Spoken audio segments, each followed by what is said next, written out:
Bonjour tout le monde, alors cette vidéo concerne les balances et les scorpions. On va aller voir un petit peu les énergies pour vous demain comme d'habitude avec l'oracle de la lune. Alors balance, qu'est-ce qu'on a à vous dire? On vous parle d'abondance, il y a une abondance ici qui est à venir, hein. Bien sûr, c'est à vous de la créer, hein. L'univers vous enverra aussi également tout ce dont vous avez besoin, même si ce n'est pas ce que vous attendiez. Euh, N'ayez crainte, hein, bien entendu, ce qui va vous rendre heureux ou heureuse, ce qui va vous mettre en joie, ce qui va créer votre épanouissement, finalement, c'est à l'intérieur et cette abondance est à l'intérieur de vous.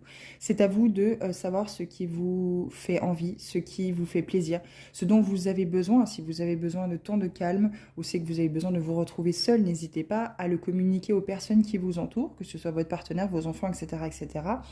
N'hésitez pas aussi également à créer cette abondance financière en acceptant de recevoir finalement tout ce dont vous allez pouvoir avoir avec gratitude, bien entendu. N'hésitez pas à remercier l'univers, bien entendu, c'est très important pour justement toutes ces bénédictions que celui-ci met sur votre route. Quoi qu'il en soit, vous allez accueillir beaucoup de choses qui vont être positives pour vous.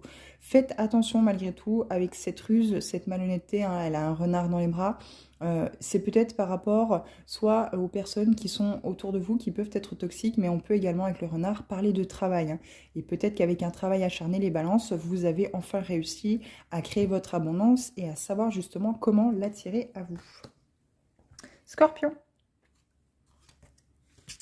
Nourriture. Est-ce que les personnes autour de vous vous nourrissent? Est-ce que votre vie tout entière, les scorpions, vous nourrit? Le chiffre 7 peut aussi également vous parler. Le chiffre 7, c'est la spiritualité. Peut-être que vous vous nourrissez à travers justement cette spiritualité qui s'est développée petit à petit et qui fait partie intégrante aujourd'hui de votre vie pour pouvoir retrouver un équilibre, un bien-être, quelque chose de positif dans votre vie. Vous aviez peut-être la sensation d'être vide, de tourner en rond, de chercher quelque chose qui n'arrivait jamais. Et aujourd'hui, à travers la spiritualité, vous êtes peut-être connecté justement aux énergies cosmiques, aux énergies qui vous apportent cette abondance. Vous avez peut-être aussi également trouvé un équilibre dans la nourriture. Vous aviez peut-être des addictions, hein, par rapport à la nourriture. Et aujourd'hui, vous vous rendez compte que vous avez envie de vivre peut-être de votre jardin. Si le jardin ne donne pas de fraises, vous ne mangerez pas de fraises. Si le jardin ne donne pas de courgettes, vous ne mangerez pas de courgettes. En tout cas, vous voulez vous apporter quelque chose de plus sain. Donc, vivre vraiment en adéquation avec l'univers, la planète, etc.